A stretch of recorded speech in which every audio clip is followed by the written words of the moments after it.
On today's episode, we have episode 1 of our team-by-team fantasy football previews, where we go division by division to find each team's most relevant fantasy storylines. First up, we have the NFC East and the NFC North. Before we get into that, why don't we get a quick word from the episode's sponsor? Because today's episode of the Regression to the Mean podcast is brought to you by Underdog Fantasy. Best Ball on Underdog Fantasy is the best and easiest way to play fantasy football. Just draft your team and that's it. No waivers, trades, or weekly start-sit decisions.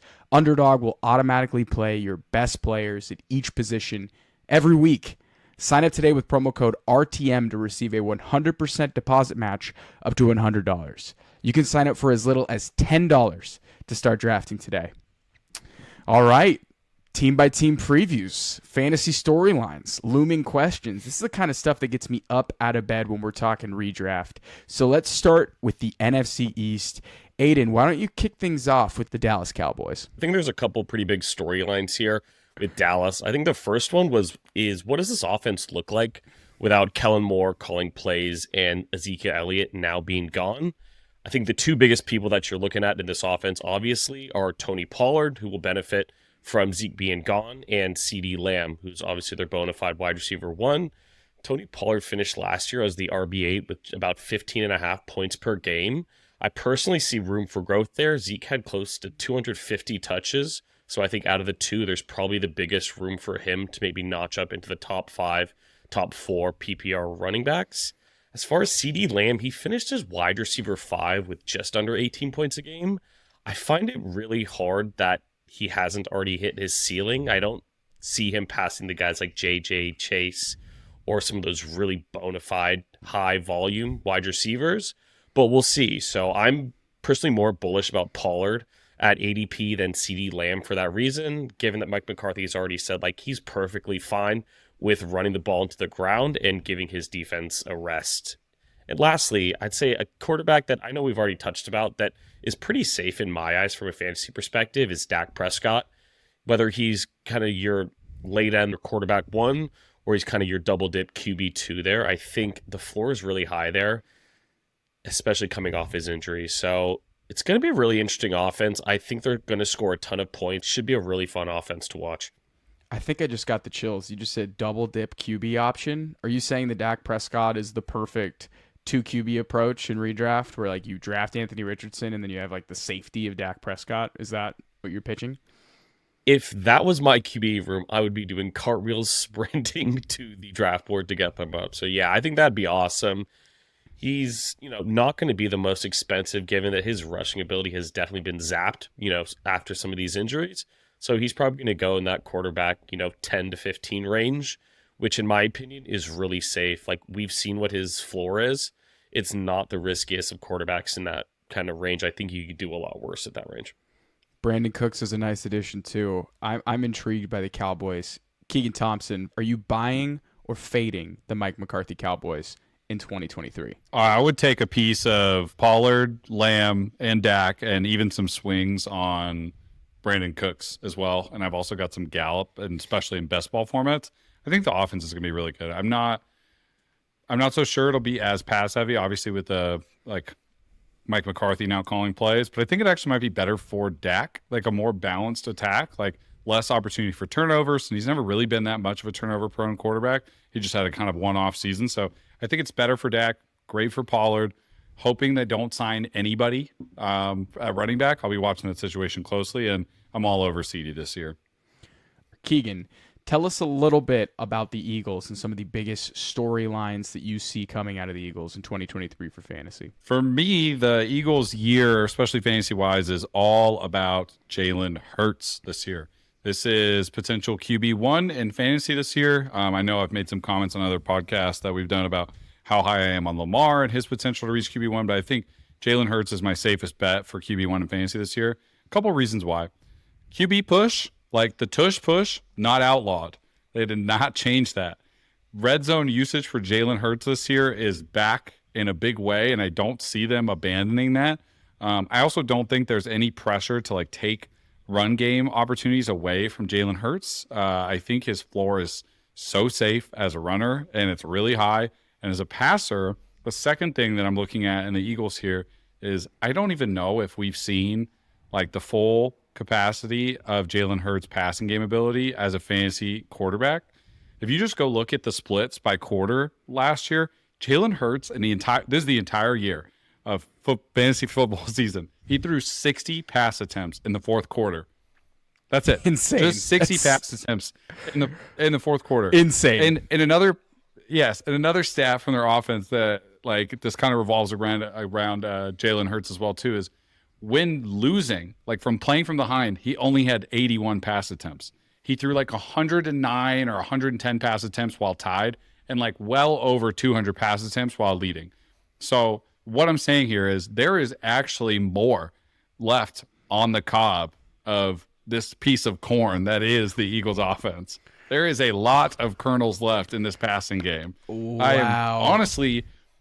I think A.J. Brown's ceiling is higher than it was last year. I think Devonta Smith can outperform last year because there just wasn't a lot of pass attempts in late game situations for the Eagles, which means a better floor for Jalen Hurts. And I think the ceiling just grows for the two wide receivers. So, and also with the tush push, whatever you want to call it, I'm avoiding a lot of these backs, I think, especially in redraft format. I just don't know if I could bet on a single Eagles running back to have like a sustainable fantasy season that I want a part of for a season-long contest and redraft. But that's where I'm at with the Eagles this year. I think the passing game is skyrocketing. What a vegetarian-friendly analogy. I thought you were going to say meat on the bone. You said corn on the cob, and you totally landed it in one take. One take. There will be no edits for Mr. Keegan Thompson on that take. Changing gears here to the upstart New York Giants. Aidan, by the way, assigned all these teams, and he gave me the Giants. I appreciate you, Aidan. You know I like to talk about my guy, Daniel Jones. So the number one question or storyline, and this is some nerdy stuff, right? No one's actually talking about this except for me, I guess. But the number one question I have for the Giants in 2023 for fantasy football, will Daniel Jones' touchdown percentage finally positively regress in 2023? So check this out. In 2022, Daniel Jones had a bottom 5 TD percentage. In 2021, Daniel Jones had a bottom 5 TD percentage. In 2020, Daniel Jones had a bottom 5 TD percentage. You guys know where I'm going with this, right? In 2019, where do you guys think he finished? Bottom 5. Yeah. Top 12, actually 5.2%. So we actually have a season where Daniel Jones had an above average TD percentage. So in 2022, the median TD percentage was Trevor Lawrence at 4.3%. If Daniel Jones just hits the median TD percentage, remember he had like a 3% touchdown percentage in 2022. If he just hit the median touchdown percentage, he jumps from 15 to 22 passing touchdowns, which would have increased his fantasy points per game by 1.5, which would have put him at 19 fantasy points per game. For reference, that's easily QB6, right? Daniel Jones is currently off the board at QB14 at Underdog. He was the QB9 last season. Now we have Darren Waller coming into the fray, and Darren Waller's best seasons with the Raiders saw Derek Carr's TD percentage jump from 3.4% in 2018 to 4.1% and 5.2% in 2019 and 2020, which were Darren Waller's best seasons. Coincidentally, Darren Waller misses half of 2021, and that TD percentage for Derek Carr drops from 5.2% to 3%. So I'm not saying that Darren Waller's going to catch 10, 12 touchdowns, but I think he will have a positive impact for the Giants, and Daniel Jones will actually throw a decent amount of passing touchdowns, which can catapult him into a top 5 fantasy football season. So that's the main thing I'm seeing. Does Daniel Jones and his passing attack finally get going with a real offensive weapon? Yeah, I agree with that. I'm all aboard the Daniel Jones hype train. He rode me to a redraft championship last year, and to your point, it finally feels like his offensive weapons, they're not completely star-studded, but this is the best offensive weapons he's had all of his career. So I'm definitely in on Daniel Jones and this Giants offense. Really tough division, but we're talking fantasy. So I don't care how many games they win. Just give me fantasy points, and that's exactly what I think they're going to do. Call me crazy here, guys. This might sound a little wonky, but there is an offense in the NFL that is led by a star tight end and a ragtag group of pass catchers that just make up the rest of the... No. No, Keegan. Look, Daniel Jones is not Patrick Mahomes, and yes, I'm talking about the Chiefs, but this is like a bargain bin situation of offense that has been replicated. And I know it's crazy, it's crazy, but let me finish. It's been done before. I think there's a lot of worry about like weapons for Daniel Jones and wide receiver core. I'm just saying another offense has done it, and it's not out of the realm of possibilities that Darren Waller is really just all that Daniel Jones needed to make the leap for some of these statistics that Shaun is saying. We don't need the bona fide wide receiver one. Darren Waller is his wide receiver one this year. And I think it's going to change that offense dramatically. I'm not saying they're the Chiefs, but it's like a little bargain version. It's like a dollar store version of their offense.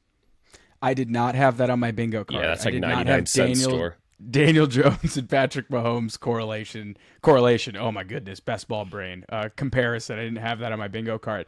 Left hand up real quick. We are passing it off to the last team into the NFC East, the Washington Commanders. Aidan, what are you looking at for the Commanders in 2023? Yep. So even the Commanders deserve a little bit of love. We're not going to spend nearly as much time here, but I have been tasked with the very exciting Washington Commanders.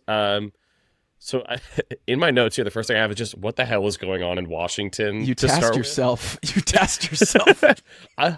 You gave yourself God gave his strongest battles to his strongest soldier. You're God. So, you gave yourself. What's up, God? Okay, sorry. What were you going to start with? Like, this was already the 24th ranked scoring offense in football last year, and if you look at it, like you could argue, like this offense hasn't gotten any better at all. The QB battle right now is pretty up in the air. Everything is kind of leading towards Sam Howell being the QB1 to open the season. I'd be willing to bet he doesn't play the full season. I would assume Jacoby Brissett will absolutely be playing football games there. So again, I don't know what they're doing. They're not going to be bad enough to tank for Caleb, as that defense is actually pretty good and is going to keep them in some games. So then you're stuck looking at their wide receivers and their running backs. So Terry finished as the wide receiver 14 last year, and Dotson, missing about 5 games last year, finished as the wide receiver 51. I think that gap will be relatively close this year, but I'm really worried about one of them being an elite fantasy option for your fantasy squads. I know Terry's kind of done it time and time again in his career, but I don't think he's really had a running mate quite like Dotson at his side. So I'm just worried about either one of them really giving you a strong wide receiver 1 or 2 season. So again, I'm probably more of a best ball guy in terms of this offense with their wide receivers, which also takes me to their running backs. The gap between Gibson and B-Rob feels very minimal as well. I think in a PPR redraft league, I'm more so targeting Gibson, as I think he's going to be the guy catching a ton of passes, could potentially have some of those big touchdowns, whereas B-Rob is probably more of a best ball guy for me. I think he doesn't really have a lot of passing upside and could be a guy that, routinely has 70 to 80 rush yards a week and no touchdowns, which, as you know, and especially PPR leagues, doesn't hold a ton of value. So B-Rob is probably more of a best ball guy for me. Gibson probably more of a PPR redraft guy for me. But in general, let's be real with this offense. I'm really not jumping out of my seat to draft anyone. It would have to be pretty good value falling to me. So that is the left-hand up Washington Commanders offense. You get 20 seconds to defend Sam Howell. 20 seconds. Keegan, do it. Yeah, no, this is Keegan. You got 20 seconds to defend Sam Howell. Keegan. 20 seconds. Use them wisely. Sam Howell's going to outscore Kenny this year for sure, and I bet Sam Howell starts 15 games for the Washington Commanders.